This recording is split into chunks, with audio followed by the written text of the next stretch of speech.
지난 주말 치러진 총선에서 집권 여당 자민당이 아주 참패를 하면서 자민당 총재를 겸하고 있는 이시바 총리가 취임 한 달 만에 물러날 수도 있다, 이런 분석이 나오고 있습니다.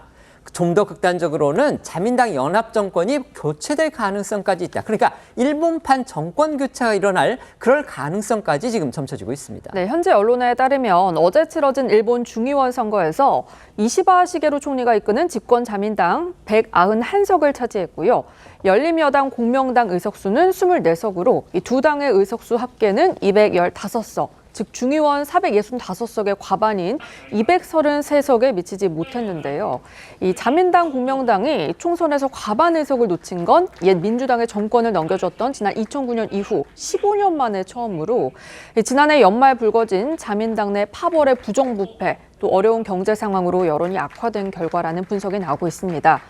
이시바 총리는 엄중한 심판을 받았다면서도 자신의 거취에 대한 질문을 받자 사실상 부정적 의사를 내비쳤고요. 제1야당인 입헌민주당 기존 98석에서 148석으로 크게 약진을 하면서 이 정권 교체를 위한 야권연대에 나설 태세인데요. 관련해 영상 보고 오겠습니다. 思いますし、それ選挙の途中というかな、半ばぐらいからこれは相当きついねということは実感はしてましたね。裏金問題が今になったことを聞いているというところが、今回敗因の大きなところではないかと思います。政権交代こそ最大の政治改革と言っている以上、そのチャンスがあるならば。 어찌됐건요, 이 이시바 정권이 추동력을 잃게 됐다, 이건 부정할 수 없을 그런 사실이 돼버렸습니다.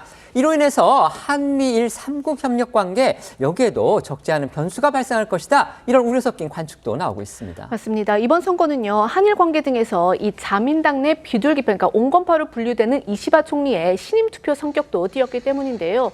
이 한일 전문가들은 이 이시바 총리의 리더십 약화는 결국 한일 관계 개선에서 적신호라거나 당분간 일본 정부가 한일 관계에서 새로운 변화를 추진할 힘이 없어졌다, 이렇게 이제 분석하기도 했는데요.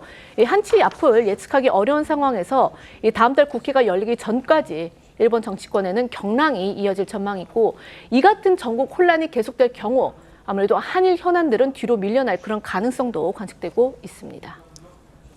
기시다 전 총리가 임기 안에 물러나서 이시바 총리가 취임을 했는데, 이시바 총리 취임하고 나서 곧바로 승부수를 걸었습니다. 바로 이 시간을 앞당겨서 총선을 치르겠다, 이렇게 선언을 하고서 어제 그 선거가 이루어졌는데, 그런데 예상 밖으로 과반에도 못 미치는 아주 참패를 했습니다.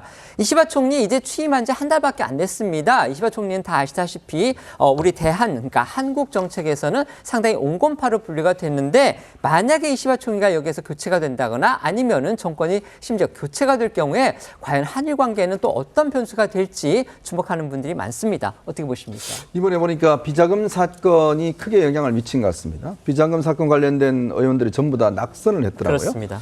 그만큼 일본 정계에 좀 파문이 있을 것 같은데요. 이제 문제는 10일 뒤면 미국 대선이 있습니다. 그러면 지금 바이든 대통령 후임으로 누가 될 것인가에 대해서 굉장히 이제 촉각이 곤두서 있는 거 아니겠습니까?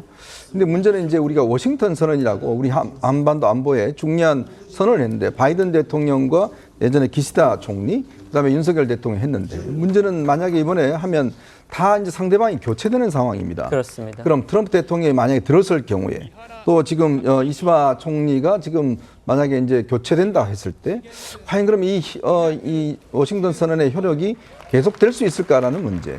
그만큼 우리의 안보 상황이 굉장히 좀 위험에 처할 수도 있다라는 그런 측면들. 그리고 지금 북한의 러시아 지금 파병이라든지 복합적으로 지금 그동안 윤석열 대통령이 그 성과라고 했던 한일 관계의 문제가 자칫하면 좀 어긋날 수 있는 가능성도 있기 때문에, 저는 이런 상황 관리를 굉장히 지금 잘해야 되는 시점이 아닌가. 특히 앞으로 한 1, 2주가 저는 굉장히 중요할 것 같습니다. 네. 한일 관계가 개선되고 있는 이 마당에 나머지 반잔을 채워줄 줄 알았던 이시바 정권이 지금 무너지게 생겼습니다. 어쨌든 원인은 마찬가지입니다. 비자금 스캔들도 중요하지만 경제적으로 무능했다는 겁니다. 지금 이런 상황에서 우리나라는 어떤 상황인가? 우리나라도 지금 민생의 위기이고 경제는 비상입니다. 그래서 이러한 문제들을 남의 일 보듯이 하지 말고 대통령실과 국회가 겸허하게 반성을 해봐야 되지 않을까, 그런 생각해 봅니다.